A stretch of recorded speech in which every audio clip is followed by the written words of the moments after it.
I've been documenting my income and expenses in my Money Diary series on this YouTube channel since April 2022. Fast forward 3 years later in April 2025, I've just made the most money in a single month. I have no idea how else to document this apart from doing what I've always done, by being as transparent as I've always been. So I hope you follow along on this journey instead of just judging me based off this video alone. Hi, if you're new here, my name is Demi. I was a corporate girl working a normal 9 to 6 here in Singapore, and when I first started, my salary was $2,700 a month. In July 2023, I finally called it quits to try my hands at being self-employed, and before I left, my salary was $3,700 before CPF deductions. Since then, majority of my income comes from running this entire YouTube channel full-time, and a teeny tiny bit right now comes from helping you guys manage your insurance protection. I mean your life policies covering death, critical illness, hospitalization, and accident plan as well. Why do I only say a teeny tiny bit? Because I only do it when you guys reach out to me. I know how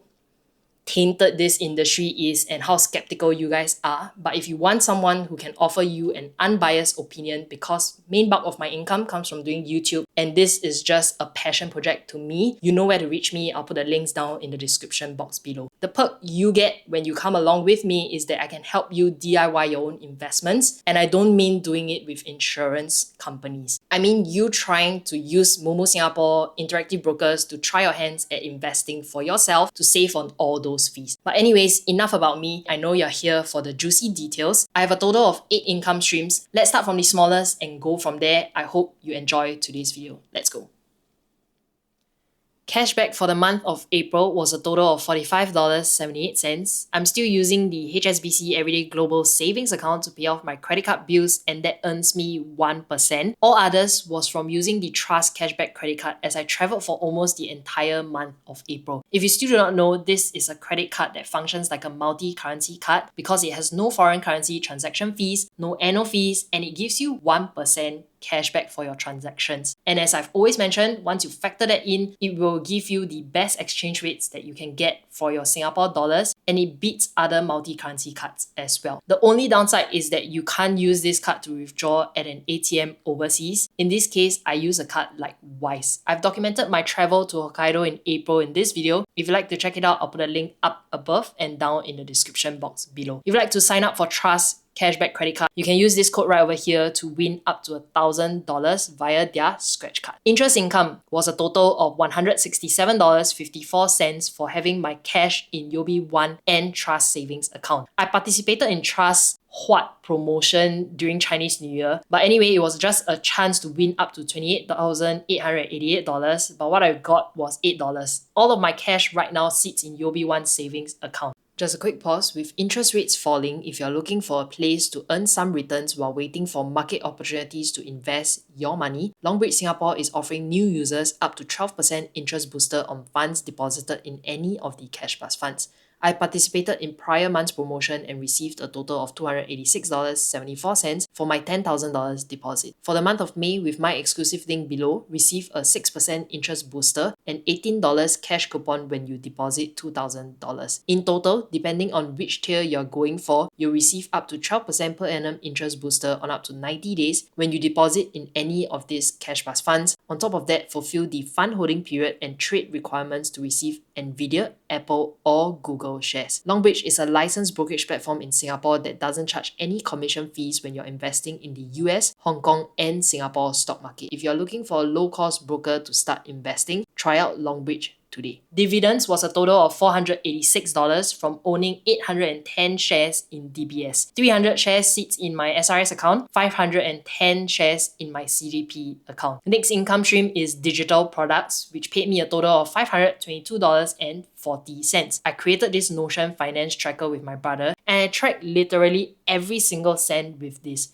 From my income, expenses, investment, and with this dashboard, I'm able to identify how my spending habits are like, and with whatever spare cash that I have, I'm able to invest and grow my wealth as well. And when I'm out and about, I simply just double tap the back of my iPhone to record an expense on the go. If you think that budgeting, recording expenses is a pain in the butt, this helps to reduce the friction and eventually it just becomes second nature. If you like to kickstart this habit of managing your finances to know the ins and outflows, it's available on my Ko-fi page. I'll put a link down in the description box below. Passion project is recurring income from my work as a financial consultant, as I mentioned earlier. I made a total of $787.24 in the month of April. Google AdSense revenue. Once you cross the 1,000 subscribers, 4,000 watch hours, you are part of YouTube's partner program, and whenever you see an advertisement on my video, that's how Google pays us. And in March, I made a total of 10 videos paying me $1,739.58 after deducting US taxes. I still have to pay taxes on this amount as a tax resident here in Singapore as well. Other income